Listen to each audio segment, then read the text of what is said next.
Hi friends, all in one സ്ക്രീനിൻ്റെ മറ്റൊരു എപ്പിസോഡിലോട്ട് സ്വാഗതം. ഇപ്പോൾ നമ്മുടെ KAS question paper prelims question paper 2020 അനലൈസിസിൻ്റെ പാർട്ട് 3 ആണിത്. ഈ പാർട്ട് 3 ഇന്ന് 2 ക്വസ്റ്റ്യനാണ് ഡിസ്കസ് ചെയ്യുന്നത്. ഒന്ന് ഫണ്ടമെൻ്റൽ ഡ്യൂട്ടിയുടെ ഭാഗത്ത് നിന്ന് വന്നിട്ടുള്ള ഒരു ക്വസ്റ്റ്യനും രണ്ടാമത്തത് ഡിഫറെൻറ്റ് കമ്മിറ്റീസിനെ കുറിച്ചിട്ടുള്ള ക്വസ്റ്റ്യൻസ് 4 കമ്മിറ്റിയിൽ വരുന്നുണ്ട്. ആക്ച്വലി അതിനകത്ത് ഒരു കമ്മിറ്റിയാണ് ഫണ്ടമെൻ്റൽ ഡ്യൂട്ടി ആയിട്ട് റിലേറ്റഡ് ആയിട്ടുള്ള committee. Rest of the committees related to 3 tier system ഒക്കെയാണ്. പക്ഷേ ഞാൻ ആ ക്വസ്റ്റ്യൻ ഇതിനകത്ത് ഉൾക്കൊള്ളിച്ചിട്ടുണ്ട്. അപ്പോൾ ആ ക്വസ്റ്റ്യൻ ഡീറ്റെയിൽ ആയിട്ട് നമുക്ക് ഡിസ്കസ് ചെയ്യാം. ഇത് ക്വസ്റ്റ്യൻ ബുക്ക് നമ്പർ കോഡ് എയിൽ വരുന്നത് 47ഉം 48ഉം ആണ്. ക്വസ്റ്റ്യൻ ബുക്ക്ലെറ്റ് കോഡ് നമ്പർ ബിയിൽ വരുന്നത് 31ഉം 32 ആണ്. റെസ്റ്റ് ആസ് യൂഷ്വൽ പറയുന്ന പോലെ തന്നെ ക്വസ്റ്റ്യൻ കാണിക്കാം, നിങ്ങൾക്ക് ചെക്ക് ചെയ്യാവുന്നതാണ്. അപ്പോൾ നമുക്ക് ക്വസ്റ്റ്യനിലോട്ട് കടക്കാം, ഡീറ്റെയിൽ ആയിട്ട് തന്നെ അനലൈസ് ചെയ്യാം. First question, which one among the following is added to fundamental duties through the 86th Amendment Act 2002 of Indian Constitution? ഇത് ക്വസ്റ്റ്യൻ ബുക്ക്ലെറ്റ് നമ്പർ എയിൽ കോഡ് എയിൽ ക്വസ്റ്റ്യൻ നമ്പർ 47ഉം ബിയിൽ ക്വസ്റ്റ്യൻ നമ്പർ 31ഉം. ഇതിന് 4 ഓപ്ഷനാണുള്ളത്. First A, who is a parent or guardian to provide opportunities for education to his child or as the case may be ward between the age of 6 and 14 years. B, to develop the scientific temper, humanism and the spirit of inquiry and reform. C, to protect and improve the natural environment including forests, lakes, rivers and wildlife and to have compassion for living creatures. D, to safeguard public property and to abjure violence. ഇതാണ് first question. ഇതിനകത്ത് answer വരുന്നത് A ആണ്. അത് is a parent or guardian to provide opportunities for education to his child or as the case may be while between the age of 6 and 14 years. അതായത് 51A article 51A fundamental duties പറയുന്നത്. അപ്പോൾ ആ fundamental ഡ്യൂട്ടിയിൽ 51A close E ആണ് ഏറ്റവും ലാസ്റ്റായിട്ട് ചേർത്തതാണ് നമ്മുടെ fundamental duty, ഈ എഡ്യൂക്കേഷൻ്റെ ഫണ്ടമെന്റൽ ഡ്യൂട്ടി എന്ന് പറയുന്നത്. 51A ക്ലോസ് കെ, ഇതാണ് ഫസ്റ്റ് ഫണ്ടമെന്റൽ ഡ്യൂട്ടി കൊടുത്തേക്കുന്നത് ഫസ്റ്റ് ഓപ്ഷൻ. ഇതിനകത്ത് അതാണ് ഫസ്റ്റ് കറക്റ്റ് ആൻസർ എ. ഇനി നമ്മൾ മറ്റ് 3 ഓപ്ഷൻസ് അനലൈസ് ചെയ്യുകയാണെങ്കിൽ മറ്റ് 3 ഓപ്ഷൻസും ഫണ്ടമെന്റൽ ഡ്യൂട്ടി തന്നെയാണ്. പക്ഷേ that is not added to the constitution by 86th amendment. അപ്പോൾ സെക്കൻഡ് പറഞ്ഞേക്കുന്നത് to develop the scientific temper, അത് ഇതിനകത്തുണ്ട്. അത് 51A ക്ലോസ് എച്ച് ആണ് പറയുന്നത്. To develop scientific temper, humanism and the spirit of enquiry and reform. അടുത്തത് പറയുന്നത് to improve the natural environment including forest, അത് പറയുന്നത് അതും 86th അമെൻമെൻറ്റ് വഴിയല്ല വന്നേക്കുന്നത്. പക്ഷേ ഫണ്ടമെന്റൽ ഡ്യൂട്ടിയിലുണ്ട്. 51A ക്ലോസ് ജിയിലാണ് അത് പറയുന്നത്. പിന്നെ നെക്സ്റ്റ് പറഞ്ഞത് to safeguard public property and to abjure violence, അതും ഫണ്ടമെന്റൽ ഡ്യൂട്ടിയിലുണ്ട്. അത് ഐ ആണ് പറയുന്നത്. 51A ക്ലോസ് ഐ ആണ് പറയുന്നത്. ഇത്രയാണ് ഈ 4 ഓപ്ഷൻസിൻ്റെ ഡീറ്റെയിൽസ് എന്ന് പറയുന്നത്. മറ്റുള്ള ഫണ്ടമെന്റൽ ഡ്യൂട്ടീസ് ഞാൻ ജസ്റ്റ് ഒന്ന് പറഞ്ഞു പോവാം. ഫസ്റ്റ് എന്ന് പറയുന്നത് കോൺസ്റ്റിറ്റ്യൂഷനെ അബൈഡ് ചെയ്യുക, അതുപോലെ തന്നെ കോൺസ്റ്റിറ്റ്യൂഷൻ്റെ ഐഡിയൽ ഇൻസ്റ്റിറ്റ്യൂഷനെ റെസ്പെക്ട് ചെയ്യുക, നാഷണൽ ഫ്ലാഗിനെ റെസ്പെക്ട് ചെയ്യുക, നാഷണൽ ആന്തത്തിനെ റെസ്പെക്ട് ചെയ്യുക. സെക്കൻഡ് എന്ന് പറയുന്നത്, അതായത് എ ആണ് ഇപ്പോൾ പറഞ്ഞത്. ബി, നോബൽ ഐഡിയാസിനെയൊക്കെ ശരിശിയെ ഫോളോ ചെയ്യുക, നാഷണൽ സ്ട്രഗിൾ, ഫ്രീഡം സ്ട്രഗിൾ ഫൈറ്റേഴ്സിനൊക്കെ ഇൻസ്പയർ ചെയ്തവരിനൊക്കെ ഇതാക്കുക. നെക്സ്റ്റ് എന്ന് പറയുന്നത് to uphold and protect sovereignty, unity and integrity of ഇന്ത്യയൊക്കെ അപ്ഹോൾഡ് ചെയ്യുക. അതുപോലെ തന്നെ നാഷണൽ സർവീസിന് കൺട്രിക്ക് ആവശ്യമാണെങ്കിൽ നമ്മളടുത്ത് പറഞ്ഞു കഴിഞ്ഞാൽ നമ്മൾ കൺട്രിയെ ഡിഫെൻഡ് ചെയ്യാൻ വേണ്ടിയിട്ട് നമ്മൾ സർവീസ് കൊടുക്കുക. അതുപോലെ തന്നെ കോമൺ ബ്രദർഹുഡും ഹാർമണിയൊക്കെ, religious, linguistic, regional, sectional diversities, അതൊക്കെ നമ്മൾ എന്ത് ചെയ്യുക, അതിനെയൊക്കെ പ്രൊമോട്ട് ചെയ്യുക. അതുപോലെ തന്നെ വുമൻ്റെ ഡിഗ്നിറ്റിക്ക് ഓപ്പോസിറ്റ് ആയിട്ട് ഒരു കാര്യം ചെയ്യാതിരിക്കുക. അതുപോലെ തന്നെ നമ്മുടെ ഹെറിറ്റേജ്, കമ്പോസിറ്റ് കൾച്ചറും ഹെറിറ്റേജും എല്ലാം പ്രിസർവ് ചെയ്യുക. അതുപോലെ അത് പിന്നെ നെക്സ്റ്റ് ഞാൻ പറഞ്ഞത് നാച്ചുറൽ എൻവയോൺമെൻറ്റ്, അതുപോലെ സയൻറ്റിഫിക് ടെമ്പർ, പബ്ലിക് പ്രോപ്പർട്ടി ഇതാക്കുക, പ്രൊട്ടക്ട് ചെയ്യുക. പിന്നെ to strive towards excellence in all spheres of individual and collective activity so that the nation constantly rise to higher levels of education. പിന്നെ last വണ്ണാണ് 51A clause K, last വണ്ണാണ് നമ്മൾ പറഞ്ഞ ക്വസ്റ്റ്യനിൽ പറഞ്ഞിട്ടുള്ള 86th അമെൻമെന്റ് വഴി ആഡ് ചെയ്തിട്ടുള്ളത്. 86th അമെൻമെന്റ് എന്ന് പറയുന്നത് 86th അമെൻമെന്റ് കോൺസ്റ്റിറ്റ്യൂഷൻ അമെൻമെന്റ് ആക്ട് വന്നത് 2002-ലാണ്. ഈ അമെൻമെന്റ് എന്ന് പറയുന്നത് നമ്മുടെ കൺട്രിയുടെ എഡ്യൂക്കേഷൻ ഫോർ ഓൾ എന്നുള്ള ഒരു കൺസെപ്റ്റിനായിട്ടുള്ള ഏറ്റവും വലിയൊരു മൈൽ സ്റ്റോൺ ആയിരുന്നു. അങ്ങനെ ഇതിന് ഗവൺമെന്റ് തന്നെ ഈ അമെൻമെന്റിനെ ഡിസ്ക്രൈബ് ചെയ്തിട്ടുള്ളത് ഒരു second revolution in the chapter of citizens right എന്നാണ് പറയുന്നത്.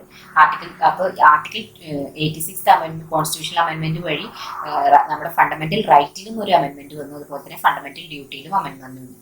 ഫണ്ടമെന്റൽ ഡ്യൂട്ടിയിൽ അമെൻമെന്റ് വന്നതാണ് നമ്മളിപ്പോൾ ഡിസ്കസ് ചെയ്തത് 51 ക്ലോസ് എ ക്ലോസ് കെ എന്ന് പറയുന്നത്. 51A ക്ലോസ് കെ എന്ന് പറയുന്നത്, സോറി. ദെൻ ഫണ്ടമെന്റൽ റൈറ്റിൽ അമെൻമെന്റ് വന്നതാണ് ആർട്ടിക്കിൾ 21A. ആർട്ടിക്കിൾ 21A എന്താണെന്ന് നമുക്ക് എല്ലാവർക്കും അറിയാം.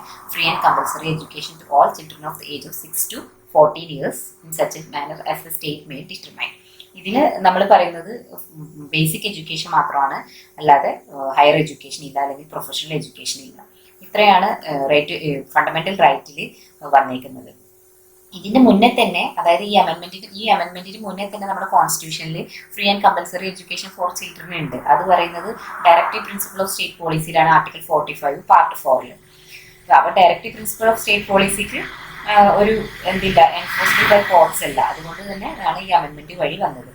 അതുകൊണ്ട് ആർട്ടിക്കിൾ 45-ന്റെ ഈ ഒരു അമെൻമെന്റ് എന്ത് ചെയ്തു, ഈ അമെൻമെന്റ് വഴി അതിന്റെ ഒരു സബ്ജക്ട് മാറ്റർ തന്നെ ചേഞ്ച് ചെയ്തു. അത് ഈ ആർട്ടിക്കിൾ 45-ലും ഒരു ചെറിയൊരു അമെൻമെന്റ് ഈ 86th അമെൻമെന്റ് വഴി വന്നിട്ടുണ്ട്.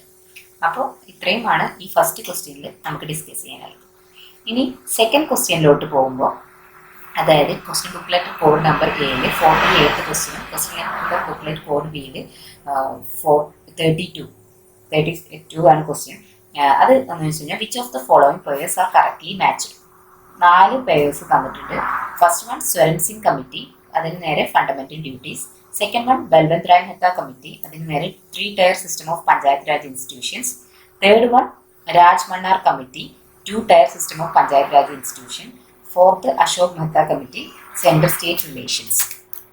ഇത്രയാണ് പറഞ്ഞിരിക്കുന്നത്. ഇതിന്റെ ആൻസർ എന്ന് പറയുന്നത്, ഇതിനകത്ത് 2 പേയേഴ്സാണ് കറക്റ്റായിട്ട് മാച്ച് ചെയ്തിരിക്കുന്നത്. സ്വരൺ സിംഗ് കമ്മിറ്റി, അതായത് സ്വരൺ സിംഗ് കമ്മിറ്റി നമ്മൾ ക്രിയേറ്റ് ചെയ്തത് ഫണ്ടമെന്റൽ ഡ്യൂട്ടീസിന് വേണ്ടിയിട്ടായിരുന്നു.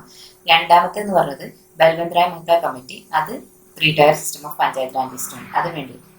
തേർഡ് വണ്ണും അശോക് മെഹ്ത്ത കമ്മിറ്റിയും തെറ്റാണ്. Ashok Mehta committee, third one Raj Mannar കമ്മിറ്റിയും അശോക് മെഹ്ത്ത കമ്മിറ്റി അല്ല സെൻട്രൽ സ്റ്റേറ്റ് റിലേഷനെ വന്നേക്കുന്നത്. ഓക്കെ, നമുക്ക് 4 കമ്മിറ്റികളൊന്ന് ഡിസ്കസ് ചെയ്യാം. ഫസ്റ്റ് വന്ന് പറയുന്നത് സ്വരൺ സിംഗ് കമ്മിറ്റിയാണ്.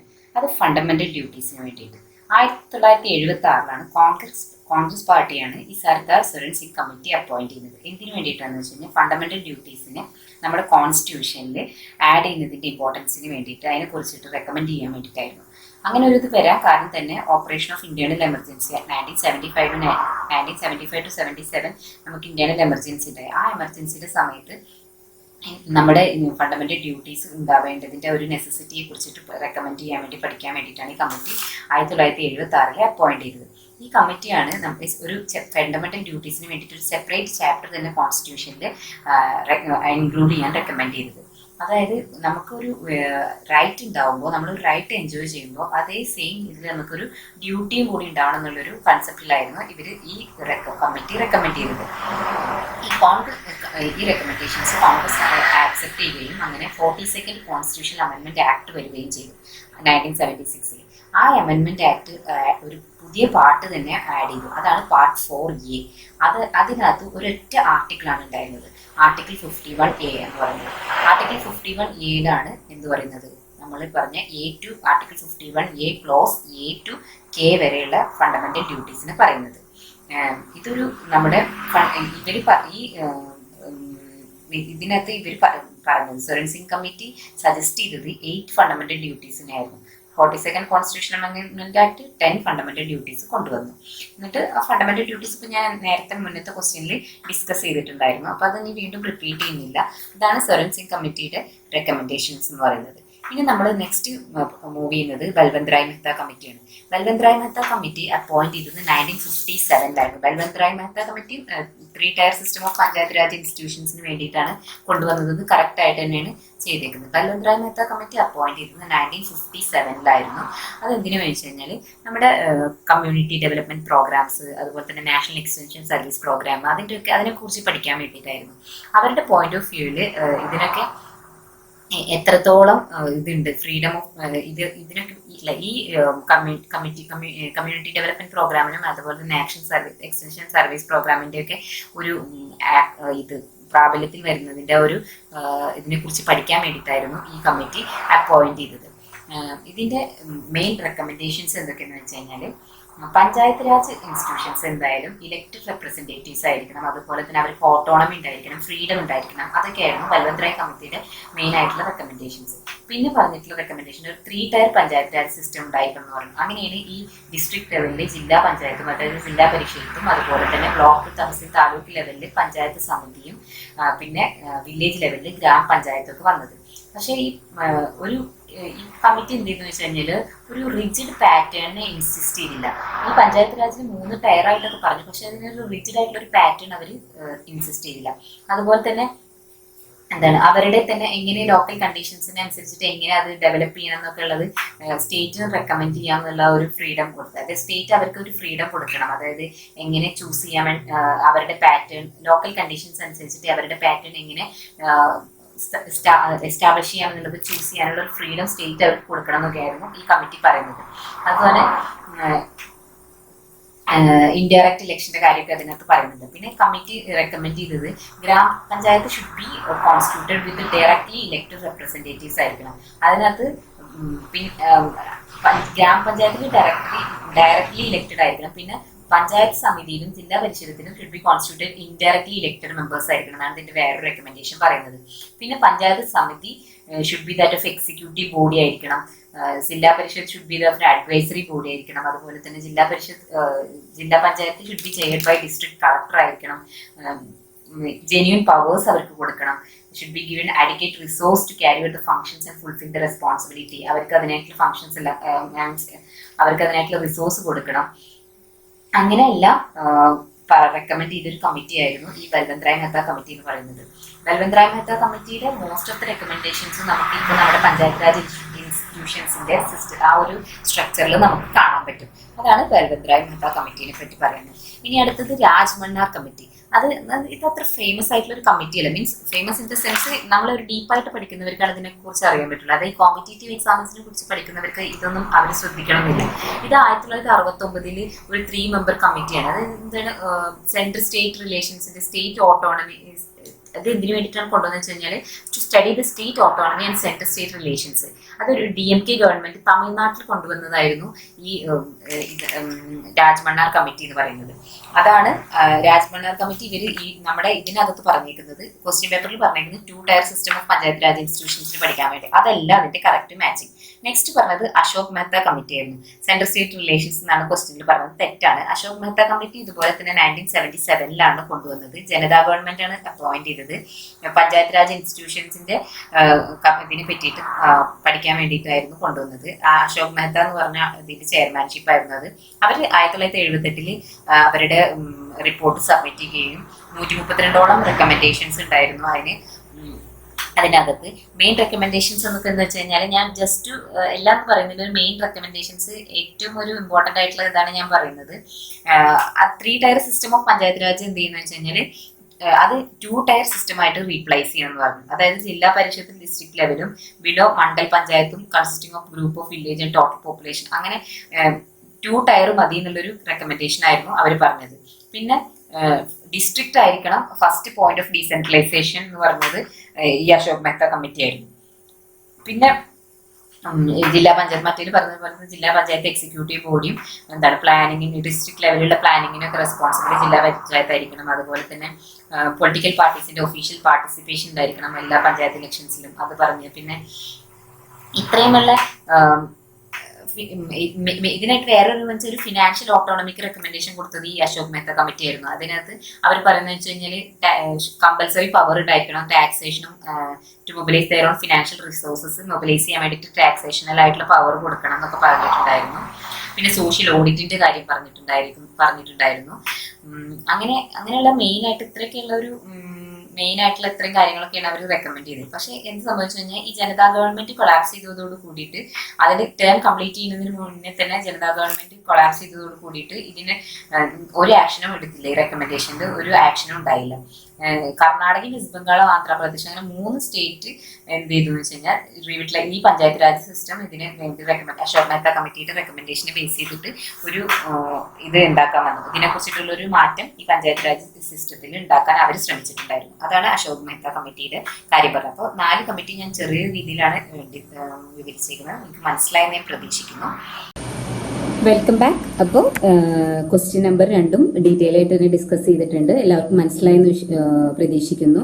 ഇപ്പോൾ ഫണ്ടമെന്റൽ ഡ്യൂട്ടീസിൽ 86th അമെൻമെന്റ് വഴി ആഡ് ചെയ്തിട്ടുള്ളത് ക്ലിയർ ആയിട്ടൊന്ന് റൈറ്റ് ടു എഡ്യൂക്കേഷനും അതുപോലെ തന്നെ ഫണ്ടമെന്റൽ ഡ്യൂട്ടിയും നിങ്ങൾക്ക് ക്ലിയർ ആയിട്ട് മനസ്സിലായെന്ന് പ്രതീക്ഷിക്കുന്നു. പിന്നെ ഡിഫറെൻറ്റ് കമ്മിറ്റീസിൽ 3 ടയർ 2 ടയർ അതുപോലെ തന്നെ സെൻട്രൽ സ്റ്റേറ്റ് റിലേഷൻ പിന്നെ ഫണ്ടമെന്റൽ ഡ്യൂട്ടിയുടെ കമ്മിറ്റീസും മനസ്സിലായെന്ന് കരുതുന്നു. അഡീഷണൽ ആയിട്ട് എന്തെങ്കിലും ആവശ്യമുണ്ടെങ്കിൽ ഡീറ്റെയിൽ ആയിട്ട് അറിയണമെന്ന് ആഗ്രഹമുണ്ടെങ്കിൽ കമൻറ്റ് ചെയ്യുക. വീഡിയോ ഇഷ്ടമായിട്ടുണ്ടെങ്കിൽ അത് ഷെയർ ചെയ്യുക. അതുപോലെ തന്നെ നിങ്ങൾ ചാനൽ ഇതുവരെ സബ്സ്ക്രൈബ് ചെയ്തിട്ടില്ലെങ്കിൽ ചാനൽ സബ്സ്ക്രൈബ് ചെയ്യുക. നെക്സ്റ്റ് പാർട്ടുമായിട്ട് അടുത്ത ദിവസം തന്നെ വരാവുന്നതാണ്. അപ്പോൾ അതുവരേക്കും ബൈ.